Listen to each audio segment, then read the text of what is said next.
Hello friends, welcome back to my channel. Today we are discussing we are discussing the next rotation on my TBR because I have now completed all the books on part 1 of my spring TBR that I posted a month and a half ago. I think it was about a month and a half ago. I am good at talking today.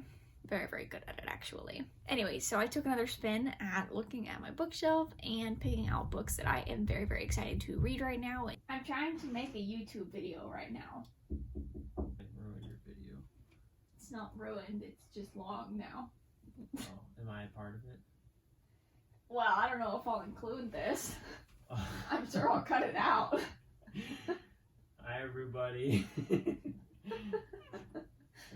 Okay, bye. Alright, now that that's over, the first book I hope to get to is The Tao of Pooh by Benjamin Hoff. I think you could regard this as a classic at this point, not like, you know, Jane Austen, Ernest Hemingway type classic, but I think it is definitely... Why does it say humor on the back? Okay, I thought I knew what this book was, and I think I still do.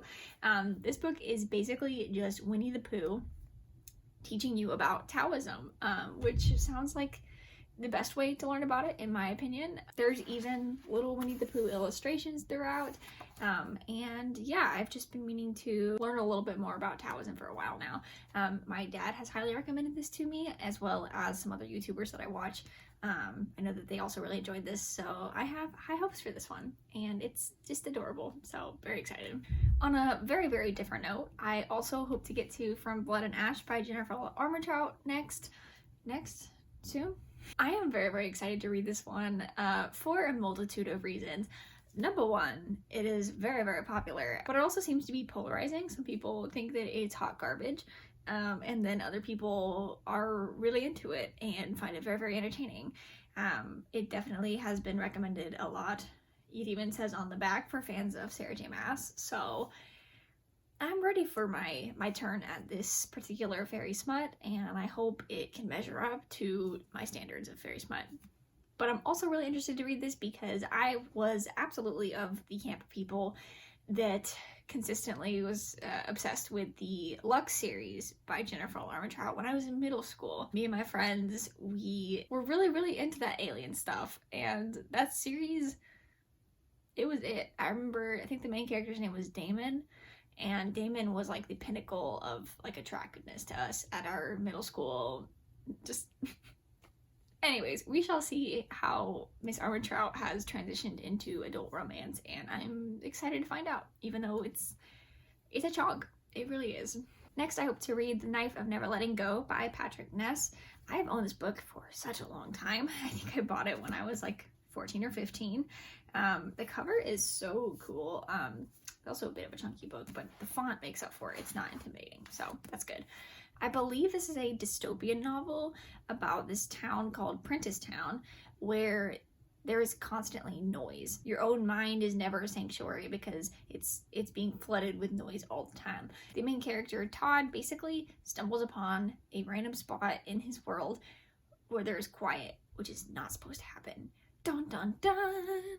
And that's all that I know about it from reading the back. So I am interested. It really better hook me because at this length, I don't know if I will power through all of it if I am not intrigued all the way through, but excited to find out. Next, I plan on reading Breath, Eyes, Memory by Edwidge Danticat. I fully intend to read pretty much every single one of Edwidge Danticat's works now, just having read Crick Crack, her collection of short stories, because it was that good.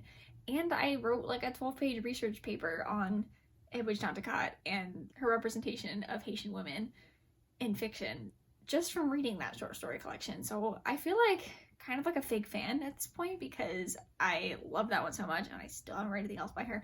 So this is the next one in the queue. I'm doing it. This one follows a 12-year-old girl named Sophie who moves from Haiti to New York at the age of 12 and is reunited with her mother that she basically doesn't know because she was raised by other women in Haiti.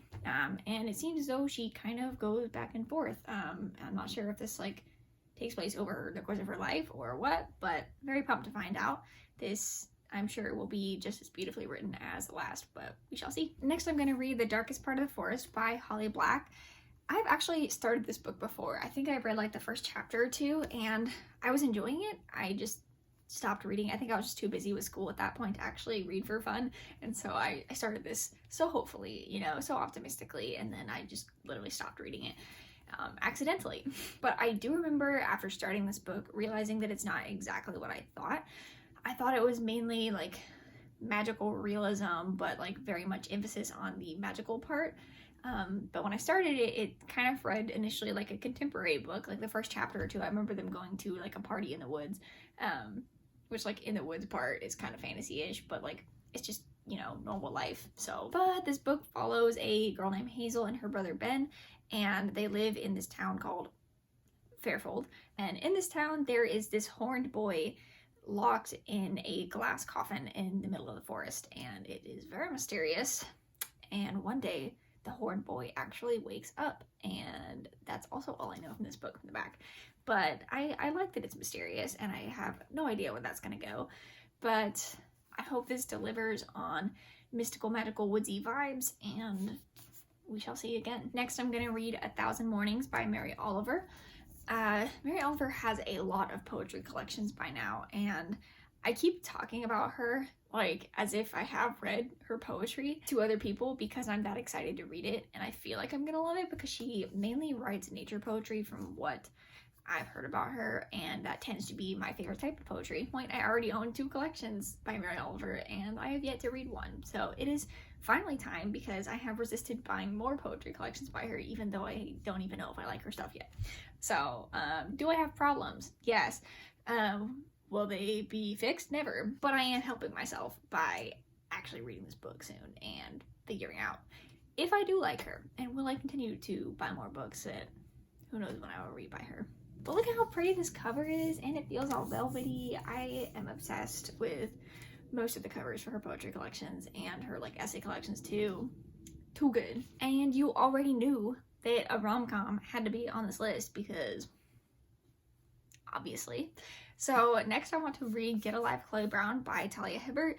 I would say this is also a very hyped up romance. I mean, considering I pretty much knew it was about like the general concept without reading the back. This is about a woman named Chloe Brown who I believe has a near-death experience, and afterwards she just wants to really make sure that she's fully experiencing her life. So she creates a bucket list of things that she wants to do to just feel like she's really engaging with her world and her life. But she feels like she needs some assistance in doing that because she's, I guess, maybe a little bit of a chicken. I don't really know yet. And so she enlists this guy named Red, who's kind of like a bad boy-ish type. He like rides a motorcycle and like has tattoos, I think. So yeah, she enlists the rebel to help her out. I've heard great things. I hope it delivers on the comedy as well as the romance. It sounds adorable, and I'm very excited. So yay. Okay, finally on this queue we have In the Dream House by Carmen Maria Machado. This is a memoir by Machado, which basically, from what I can tell, is a horror, very artistically written book. And I mean horror in the sense that like I think they kind of, I want to say, employ the haunted house trope as a bit of like something to toy around with other literary devices, but we'll see if that's correct. This memoir details the time in which Machado was in an abusive queer relationship. That is definitely a circumstance that I feel like hasn't been written about as much as just heterosexual queer, or not heterosexual queer, excuse me, as heterosexual abuse. I can't talk. It is definitely a topic not as openly discussed as heterosexual abusive relationships. So this is definitely a much needed presence in the world. Is, you know, a valuable story to be told. I've heard this is beautiful, very, very artistic, very uniquely done. So I am excited to update with more logical thoughts on this book, considering I don't know much about the contents. Also, let's just admire the spine. Did not expect this. This paperback is gorgeous. All right, that is everything on part 2 of my spring TBR that I hope to get to in the next month or 2. That's about 8 books, I think, so that'll last me a little bit. But I like doing this format where I make smaller TBRs for myself, but I don't like confine it to specific months. It's just kind of whenever I get to them, I'll get to them. And it gives me the liberty to still choose between things that I picked out, but also to narrow the scope of my options and kind of make sure that I am reading across all the genres that I enjoy and, you know, fitting them all in. So thank you for joining me again, and stay tuned to hear my thoughts on all these books. I'd love to hear what you're planning on reading soon as well, and that is all. See you next time. Bye-bye.